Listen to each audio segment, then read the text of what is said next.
Happy 4th of July, everyone! Welcome to PWCI this week. I am the Mad Conservative Crime Fighter, and I'm joined in the booth by a gentleman. I'm not sure what name he's going with. It's either this gentleman or one of his twin or triplet brothers. Who am I speaking with today? Well, actually, today we're just here as the Vice President for Wrestling for a Cure, Timothy Givens, sitting in the booth of Crime Fighter himself for the first time ever. This is a very small booth, dude. How do you fit in this? I don't know. I've seen smaller booths. It's like I don't know. It could be fitting in a can of sardines. Well, yeah, that'd be a little gross. But it looks like to me we are at George Ranks here in Springfield. Yes, very recently, George Ranks, and coming out to the ring is one Wily Coyote the Wily Coyote of professional wrestling. That would be the opportunist Chase Brooks. Yeah, that's a pretty good analogy right there. He should actually put that on a t-shirt instead of the opportunist, because they sell a lot more t-shirts. And by the way, he's a Wily Coyote because some of the things he's tried on his opponents blew up in his face. Oh, we all remember that first blood match where he cut himself to lose. Well, yeah, with his own chair. It's the most bizarre thing I've ever seen. We were standing there watching, and I was like, "You got to be kidding me! Is this really?" And the ref, the ref did his job. The ref called the match. It was over. But I can tell you right now, what we're getting ready to watch here, Crime Fighter. I believe this was supposed to happen back in May. Yes, it was in Kincaid, and that show was canceled. And we get to watch it right here today. Right here at George Ranks, and Chase Brooks says he is planning to hang up the boots, but he wants to win the CIPW Illinois title and go out a champion. Yeah, see, and CIPW's had their, how do I put it the most politically right? They've had their ups and downs. They ran really well the first 2 years, strong. Everybody was always on par. Everything happened, and then it just started to unravel a little. And I'm not really sure what really happened. I don't know. I don't want to know. It's not my business. But it's wrestling, and there's always something that causes an issue. All right, we're going to take a quick break. We're going to take a look at the weekend schedule, and then we have an editorial comment from Mr. Givens. We shall be right back.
Ladies and gentlemen, my name is Timothy Givens, and I am the Vice President for Wrestling for a Cure.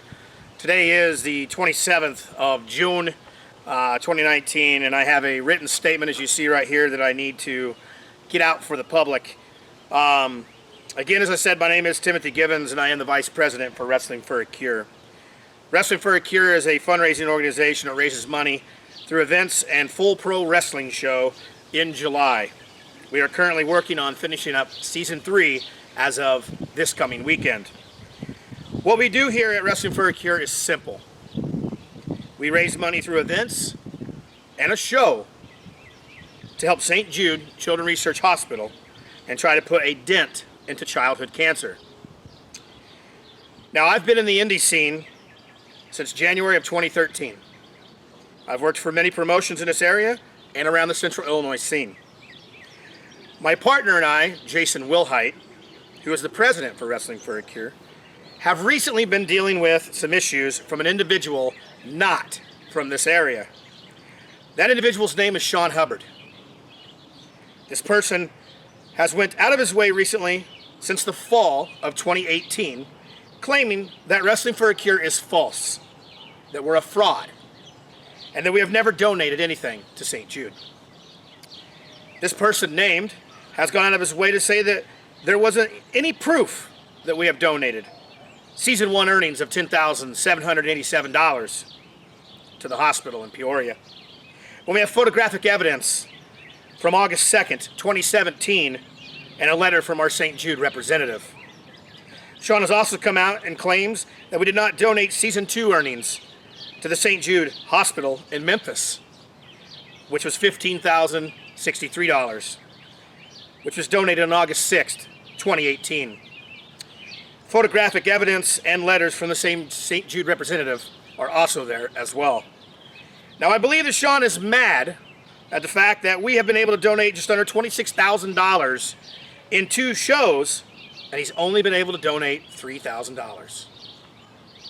Sean Hubbard has gone out of his way on his very rude, very unedited, and uncredited podcasts, and repeatedly keeps bashing Wrestling for a Cure and myself. This is a classification of slander and defamation of character, just because he is upset that he can't get anyone to work for him or help him run a show. June 1st, 2019 was to be a show he was to hold, and he canceled due to other problems he created for himself. It's stated in his podcasts that he created that problem for himself. Sean claims that I had a hand in his talent dropping off of his show. I spoke to one person, and one person only, and that was to be a referee for his show. When this said person asked my opinion of Sean Hubbard and his shows, I gave him my honest answers. Now, I have never personally worked closely with Sean Hubbard at any time ever in the wrestling scene, or on a show where he was at during my time in the wrestling scene. But I can guarantee you that he has issues all the time of canceling shows, unable to pay his talent. And these facts have been documented throughout those years. The wrestling scene around here up north and down south cringe just at the sound of his name being mentioned. Now, I'm here to say I never once told any of Sean's so-called booked talent to not work for him. I have documented proof of Sean calling, text messaging, and sending messages through Facebook to talent, threatening them that if you plan to work for Wrestling for a Cure on July 6th, you would not be able to work for his show on June 1st. Doesn't really make any sense, does it? June 1st, July 6th, whatever. From there, the shows was telling that the independent contractors could not do what they wanted. We are independent contractors. We will work wherever we want. I had no hand in his talent backing off of his show on June 1st. If you want those answers, I suggest you reach out to those wrestlers yourself. After Sean was proven wrong, like he always is, he issued a very brief and a very small apology to Jason and myself, and the slate was broken at that time to never be spoken about again. Sean has recently come out in 3 separate podcasts now, where he attacks myself, my partner, my organization, my workers, my volunteers, and everybody involved, and has been involved, in Wrestling for a Cure since we started in 2017. The dates for these podcasts, which are posted to Blog Talk Radio's website, are as follows as of December 3rd of 2018, June 12th, 2019, and June 19th of 2019.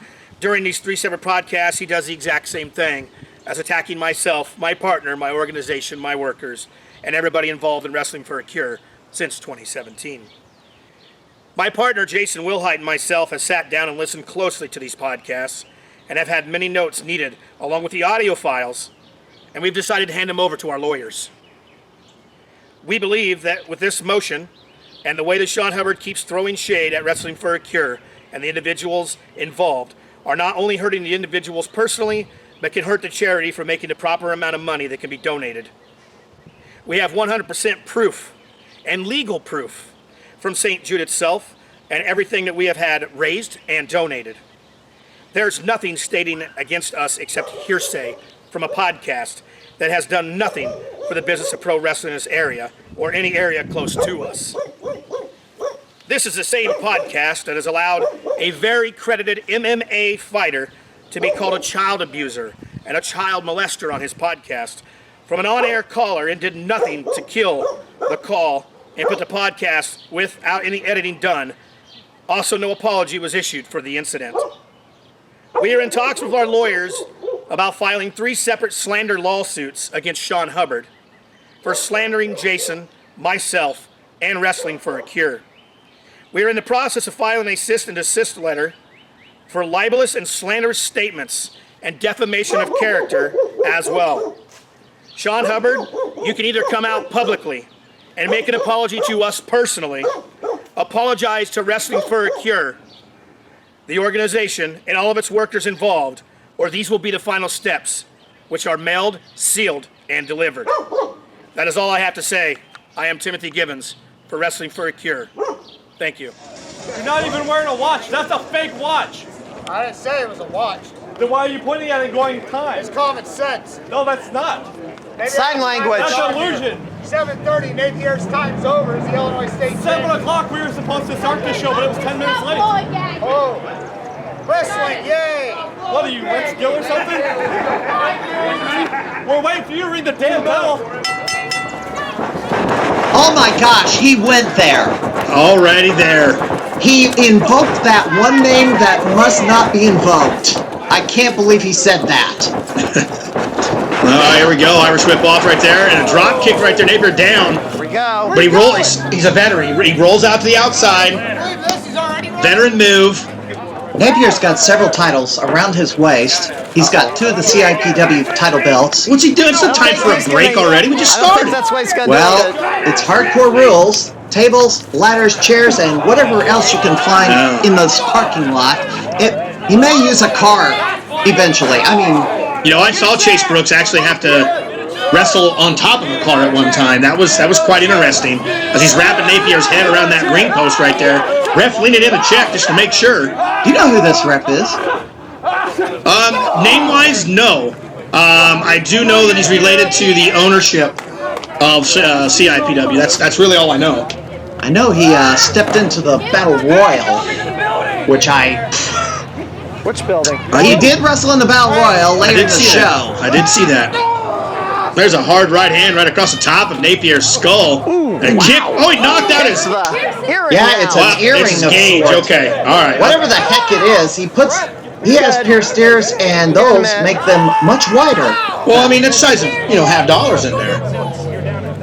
Yeah, you could fit a $50 through it. As he's raking him down there right now, smashing his boot in his face. And here's the worst part about it. Those boots have walked all over that pavement. God knows what's on the tread of the boot. As he rakes in his face and then takes a kick right to the eye. And there's only a thin layer of foam padding, because between that and the asphalt parking lot. That's right. And low blow. So here's what I'm wondering. There's a chair. There's a table. I can't really see what's on the other side there. This is why you put aprons around the ring, but this is a TLC, hardcore, whatever you want to call it, match. That's plunder, and I want to see it. Come on, I want to see some. Oh, wait a minute. Oh, It's the one of the hooks. Yeah. Adjust the turnbuckle. As you hear him throw it assemblies. down. That is metal. That's a solid steel. That hurts. He picks him up, drops him across the apron right there. And look, he's being safe. He's putting the other one in the referee's pocket. I never and that is what got Chase in trouble because he wore earrings and his earrings get caught and then it starts tearing into the flesh Yes, it does. of his eyebrow and his ears. Big old massive headbutt right there. Napier He's to wearing Chase. earrings. I just noticed. Yeah. Well, I remember not too long ago. I mean, it's about a year ago, but I remember he had a match there too, and he got one of them ripped out or something had happened there. As we see the first chair come into play, Napier walking around. There's a chair. Now you got an event coming up this weekend. Who's on the card? Well, we do have Wrestling for a Cure coming up this weekend, guys. It is at the Illinois building right here in Springfield. And see, this is the best part. He always puts it over the top of the throat and sits down. That there will crush the trachea and put the airwaves to some hurt in there. But it is at the Illinois building here at the State Fairgrounds. We're going to have doors open 5 o'clock, Crimey. Pre-show is going to start roughly about 5:30, and the bell will start at 6. And, well, you know, we have Cruiserweight champion Jake Lander on the card this year, and he is defending against none other than the main attraction, Casey Jackson. We all know what those two have been through the last year and a half. They battled over the PWA heavyweight title, regional heavyweight title, and Casey had the belt Oh, no. back in January. Four title reigns. By the way, the ref forgot to count when he had that chair over the throat. I mean, it would have counted. Right, now he's got the chair set up right here and goes in for the kick. Drop kick up against the head and the shoulder Right. of Chase Brooks. Now, speaking of the Wrestling for a Cure show, we have the very first ever in a broom. I guess he's going to make a clean sweep here. We have the first ever Wrestling for a Cure heavyweight championship match. And see, just like last year when I searched for the great cruiserweights to put in that six-man, that turned out to be a three-way due to the fact that other people just... Were not available. Anyway, I'm not getting into that again. We scoured the whole entire area looking for all these guys. As you see him dropping Chase Brooks right there on the chair. This could be it for the cover. 1, 2. Nonchalant cover. Did not hook the leg. And we came down and whittled to 2 people. And these 2 people have recently just done major war inside the squared circle. And that is none other than this new face of Cardini and 24K Jimmy Carrot. The great Cardini, yes. Great Cardini powerbombed from the top rope through a table on the floor, tore up his hand. Now he had to get stitched. Yeah, it was pretty gruesome. It ripped his finger open right around that nail down the side of the knuckle. But I can tell you, I was right there. It was really close, and that was a hell of a powerbomb. That's a hell of a move. Yeah, Jimmy Carrot had much trouble walking around after that. Right. So you got those 2 vying for the very first ever Wrestling for a Cure Heavyweight Championship. I know these 2 guys are going to put on a heck of a show, just like we watched back at the Spectacle. And you see Napier out here looking for something else. He's pulling the mats. He's going for a table. We know the history between Chase Brooks and tables. Well, I know the history between Chase Brooks and chairs, too. Yeah, I think we all do on that one. But if you all remember back not too many years ago from Verdant days, there happened to be a match between Christian Alexander and Gavin Alexander. And, you know, that was when I was reffing, so I reffed that match. Okay? And these guys got a table that would not break. And we aired that match on this program, and one of the guilty pleasure matches of all time. Guiltiest pleasure matches of all time. And look, Chase Brooks is busted open. Ooh. Yeah, he took that hard shot over there in the corner off that kick to the chair. And now we've got him. Oh my God, is he really going to put him out through the table on the ground right here? Oh, he's got him hooked up. That is an old style constructed table. Oh, wait a minute. It doesn't look like the typical wooden tables that you can purchase at your local department store. This, I think, is an antique. This might be as old as that brick job on that wall back there. Yeah. Ooh! There's that big head. Oh, and another one right there. These 2 guys are going to knock each other stupid. And there was a double knockout the last week. Oh, they both go through it. Really? Well, both men are down. Referee in there to check to see what's going to go on here. I'd really like to ask this young referee, what do you do here now? Because right now, you're just standing around doing nothing. Well, this is pinfall, submission, or KO. Now it could end in a double knockout, as we saw with Sage Ramsey and Tyler Bodine. But, false count anywhere. There's 1, there's 2. Barely got the shoulder up enough off the asphalt. I'm going to say Chase Brooks took the most of this fall on the table. As you see him, he's barely moving. Napier's already back to 1 leg. Chase is starting to get up right now. And speaking of Sage Ramsey and Tyler Bodine, those 2 monsters are going to come face to face in that battle royal this weekend. And oh my gosh, I can't wait to see what happens. Rumor has it that they want to have a bull rope match. Is that happening? I can't really say on that due to the fact that the matches have already been set. The matches have been, put up for this year's show. But I can tell you this, season 4, we start humping around and getting things ready and digging down deep for the next season right after we finish up. So maybe we'll have that conversation, come August, September-ish, and see what we can come up with there. 'Cause that's a lot of paperwork to deal with, a lot of legality stuff there as well. John Park guy that runs around with Bodine, he's a real... Anyway. As you see right, soaking wet. Yeah. As you see right here, he's got the ladder set up over the corner, and he goes in for the Irish whip. No reversal right there, and Napier right in. Now Derek Moss is returning to the ring, and there's some guy who I guess drew his inspiration from the Jim Carrey movie. This guy who calls himself The Mask. Look, man. I've dealt with this guy personally. Jason's dealt with this guy personally. Sage Ramsey's dealt with this guy personally. Derek Moss recently's dealt with this guy and all kinds of crazy stuff. All I know is there's somebody that keeps going around. He attacked Derek after his match last year at Wrestling for a Cure. He attacked Derek Moss the night he retired from PWA. He attacked Derek Moss at Verdun Days last August. He's broken into the guy's house. He's videotaped his family. I mean, this guy's taking things a little too far, a little too much out there. And due to the action that's happened recently, Sage Ramsey used his executive power and he gave Derek the choice. You have the match. If that's what you want, we'll see at Wrestling for a Cure. Will the guys show up? We have no idea. Oh, man! That table broke. Hit him right in the face on the way down. Wow. So who knows what's going to happen? I've talked to Derek multiple times. I talked to him just recently today, and he told me he didn't care what goes on. He doesn't care what happens. He's going to take care of this once and for all, one way or another, Wrestling for a Cure. You see he's trying to pull a table off, going for the cover. And he's going to... The ref is counting the fall, even though he's up... Well, he's not even... his shoulders were on what's left of the table. Right, but they're nowhere near the men. I mean, you could clearly put your hands up underneath.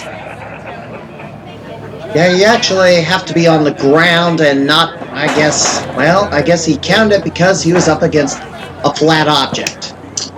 Well, I've seen a pinfall done against a wall before. Well, But it was for a WWE Hardcore title or something, I don't know. And here comes the bump sign, the sign that's made its rounds through Central Illinois. Autographed by #1, Tom Arson. There's a lot of names on that, actually. I've seen that sign personally. And that was one of the Wily Coyote disasters he's had. He set that sign up and between a couple of chairs. He threw Darren Frost into it, and it just flipped and smacked him in the face. Yeah, that turned out to be probably the worst night for him at that time, the worst match he's probably had to deal with.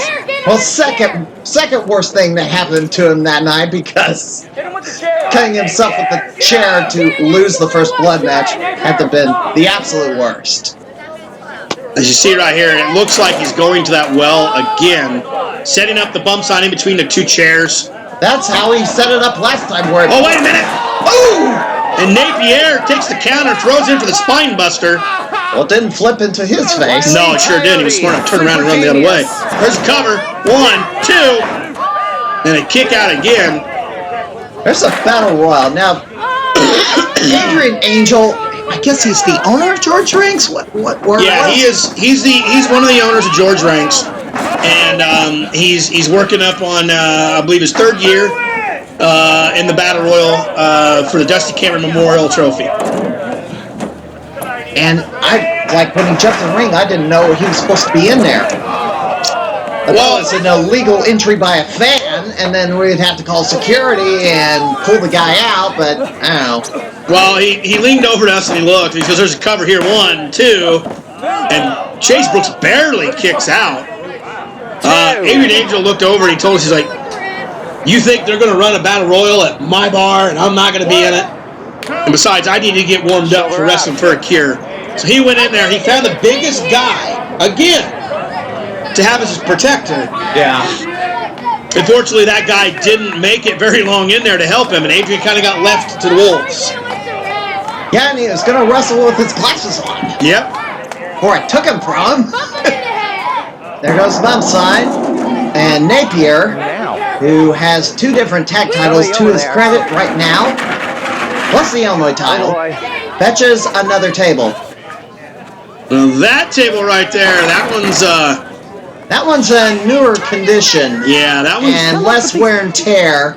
Now the metal ring around the edge of the table has been removed